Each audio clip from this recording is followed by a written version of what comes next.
Rohan's on the mic, spitting knowledge every day, reflecting on the issues, keeping it real. Someone said no yesterday delay. that we have gone back. When COVID happened, right? Everyone moved towards ensuring that we were spending money, international government bodies as well as local, spending money on educating individuals to ensure that learning continued. You know, the irony of it is way of teaching and of course supporting our children. It doesn't work like that. I've always said that after COVID, it has taught us that we have to be flexible, we have to invest in technology and move forward to ensure that the next crisis is not as severe. Now, we've gone back to the stage of not investing, and now we have another crisis, the AI, which I'm not going to shed too much light on because I'm really thinking about doing something else in relation to AI. But having said that, I would say that consider what happened during COVID. Are we still investing the same? Do we have the same sort of thought as it relates to equality, as it relates to technology? We have not seen that much. We talked about the digital divide during COVID, but it seems that we have moved away. Go back to the fundamental points where we will look at what should happen during this time and how best we can work towards that.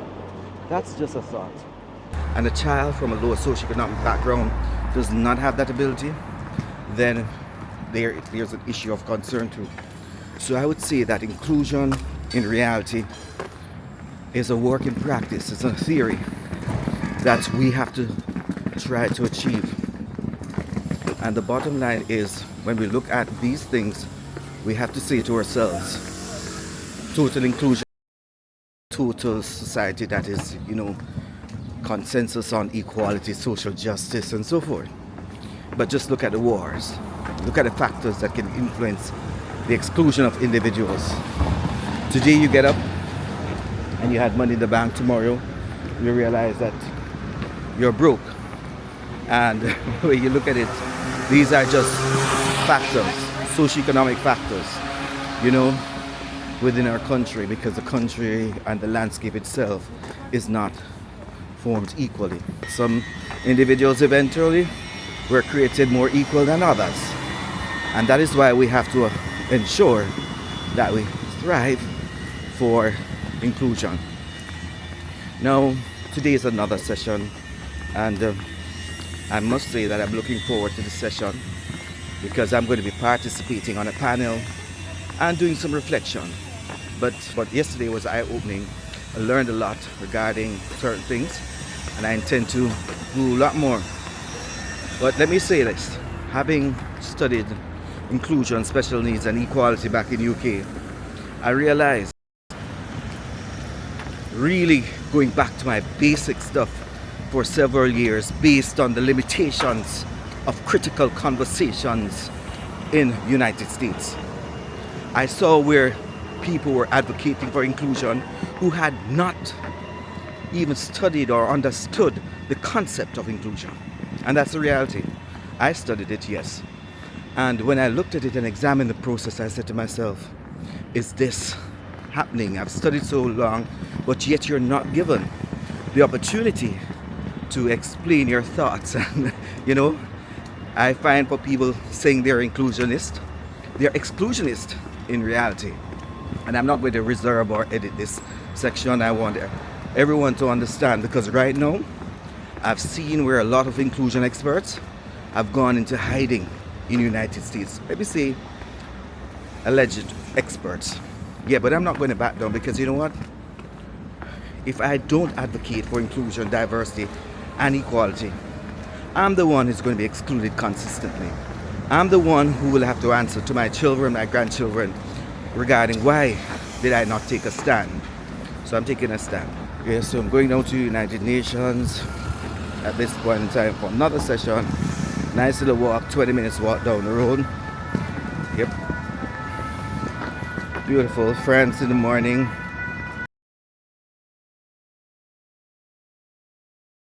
Wonder why.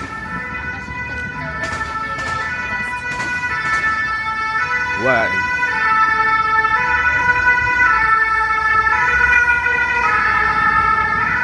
Yeah, France reminds me of New York.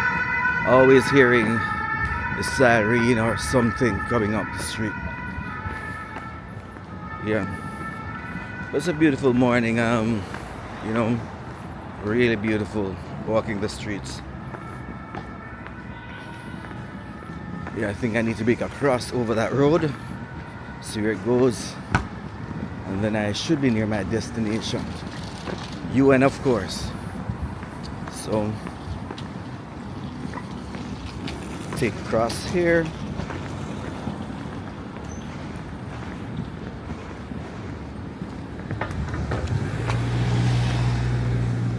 I prefer to use a stoplight down there because there are some individuals not looking. Yep, I saw things that I would see in Florida. People are on the pedestrian crossing, I see his walk, and this person is just flying around. So you have to be very careful. Yes, and if you are asking what am I using shooting, it's a Pocket 3. I got it for my birthday, courtesy of my family. And it's a wonderful camera. So I'm just showing off the capability of this camera as we speak.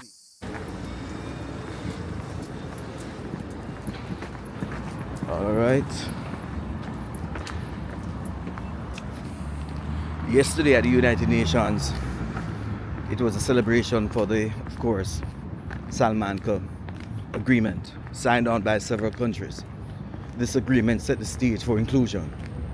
It required support from governments across the globe. 92 countries signed on, and of course, it happened in Spain. And this agreement has led the road for inclusion globally. Many organizations have used this agreement to move forward with their inclusive agenda. And of course, it's wonderful. Yes, after several decades, I would say there has been a lot of improvement based on this. You know, the EU has been very involved. Various countries have been involved in ensuring that there's support, but much more needs to be done. This document talked about collaboration, sharing of resources, advocating for the rights of the child, and of course, just ensuring that the framework is there. But at this stage, it's just a framework, and much more needs to be done.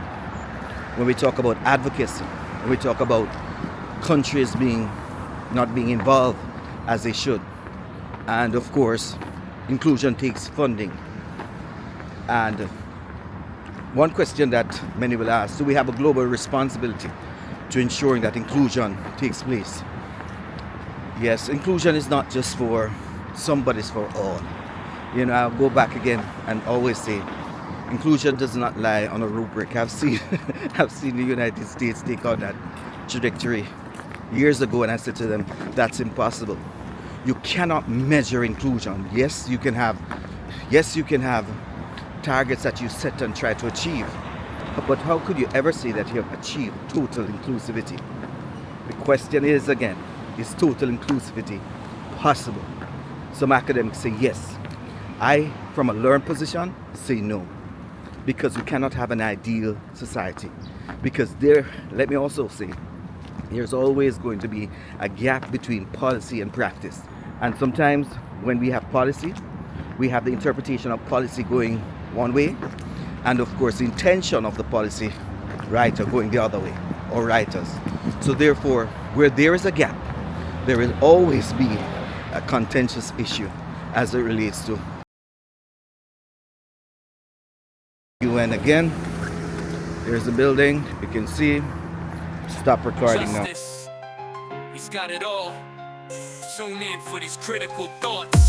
It's time to stand tall. He breaks it down like nobody else can do with his hip-hop flow. He'll surely educate you from the classroom to the streets. He's got a vision so clear. Oh, Rohan's voice is powerful. You better lend an ear. Critical thoughts, we need them now more than ever. Let's come together, make the change and endeavor. From education to AI, we're breaking the mold. Rohan's on the mic, spread truth be bold.